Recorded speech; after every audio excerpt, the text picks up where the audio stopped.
Assalamualaikum warahmatullahi wabarakatuh. Selamat datang teman-teman semua. Kali ini kita akan berdiskusi tentang masuknya Islam di Indonesia dengan teori Cina atau Tiongkok. Teman-teman, kemarin kita sudah belajar tentang teori masuknya Islam di Indonesia dengan teori Gujarat atau India, teori Arab atau Mekah, dan teori Persia. Kali ini kita akan membahas tentang benarkah Cina atau Tiongkok itu punya andil dalam penyebaran Islam di Indonesia. Qala Rasulullah sallallahu alaihi wasallam, utlubul ilma walau bisin. Tuntutlah ilmu walau di negeri Cina. Adanya hadis ini menunjukkan bahwa adanya hubungan kedekatan antara Nabi ataupun Arab dengan Cina. Kita tahu bahwa Cina adalah sebuah wilayah yang memang maju dalam perdagangannya sejak dahulu kala. Meskipun hadis itu bisin itu memang banyak yang mendebatnya, sin itu apakah Cina atau ada yang berargumen sin itu salah satu wilayah di daerah India. Nah, tapi teori yang kuat menyatakan sin itu Cina, seperti itu. Jadi memang Cina dan Arab maka itu sudah punya hubungan sejak zaman Nabi. Teori masuknya Islam menggunakan teori Cina atau Tiongkok menyebutkan bahwa Islam masuk ke Indonesia dibawa oleh para perantau dari Cina pada abad 9 Masehi. Pada abad ini banyak orang Muslim Cina di Kanton dan wilayah Cina Selatan yang mengungsi ke Jawa, sebagian ke Kedah atau Sumatera. Peristiwa itu terjadi karena pada masa Huanzu terjadi perluasan wilayah terhadap penduduk Kanton dan wilayah Cina Selatan, yang mayoritas penduduknya beragama Islam. Mereka berusaha mengadakan revolusi politik terhadap keraton Cina pada abad ke-9 Masehi. Di samping adanya pengungsi Cina ke Jawa pada abad 9 Masehi.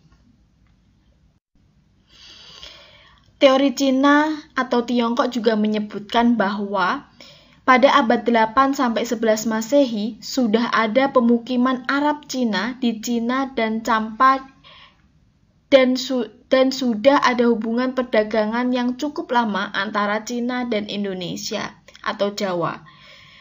Bukti yang ketiga menyatakan bahwa pada abad 11 Masehi terdapat komunitas Muslim di Jawa, seperti adanya makam Islam dan keramik Cina di situs Leran.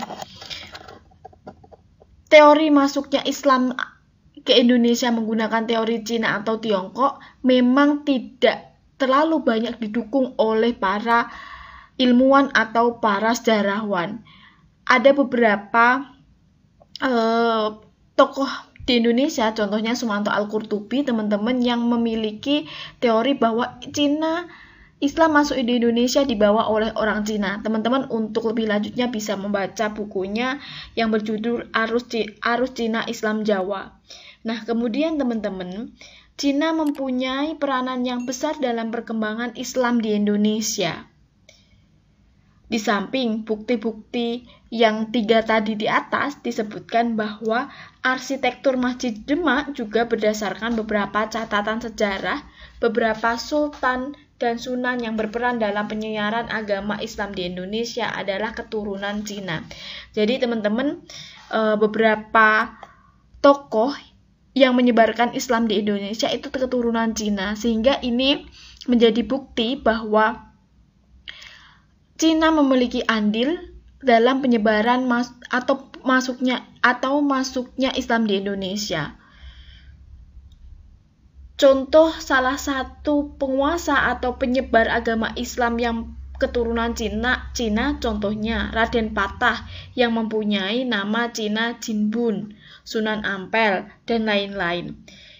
Keberadaan Cina Muslim pada awal perkembangan Islam di Jawa tidak semata-mata dibuktikan oleh adanya kesaksian para pengembara asing. Sumber-sumber Cina, teks lokal Jawa, maupun tradisi lokal. tetapi juga oleh peninggalan-peninggalan kepurbakalaan Islam di Jawa. Peninggalan-peninggalan kepurbakalaan itu antara lain, yang pertama, ukiran padas Muslim kuno di Mantingan, Jepara. Yang kedua, menara Masjid Pecinan, Banten. Yang ketiga, konstruksi pintu makam Sunan Giri di Gresik. Dan keempat, arsitektur Keraton Cirebon beserta Taman Sunyaragi. 5. Konstruksi Masjid Demak terutama Soko Tatal dan penyangga masjid dan lambang kura-kura. Ke-6. Konstruksi Masjid Sekayu di Semarang. Dan masih banyak bukti yang lainnya bahwa salah satunya di Semarang adalah Cheng Ho, salah satu penyebar agama Islam di Jawa. Di samping itu ada 2 masjid yang merupakan peninggalan Cina Muslim, yaitu Masjid Kale Angke dan Masjid Kebun Jeruk di Jakarta. Ada bukti-bukti lain yang masih bersifat kontroversial, yang oleh sebagian sejarawan dianggap peninggalan Cina, yaitu Kelenteng Ancol di Jakarta, Kelenteng Talang di Cirebon, Kelenteng Gedong Batu di Simongan Semarang atau Sampokong kita menyebutnya, dan Kelenteng Sampokong di Tuban. Kelenteng-kelenteng itu diduga bekas masjid yang dibangun oleh masyarakat Cina pada abad 15 atau 16 Masehi. Begitu teman-teman, itu teori masuknya Islam di Indonesia menggunakan teori Cina atau Tiongkok. Jadi Cina atau Tiongkok punya andil dalam penyebaran Islam di Indonesia. Bahwa kalau dilihat dari segi geografisnya, Cina lebih dekat ke Indonesia daripada Arab ke Indonesia.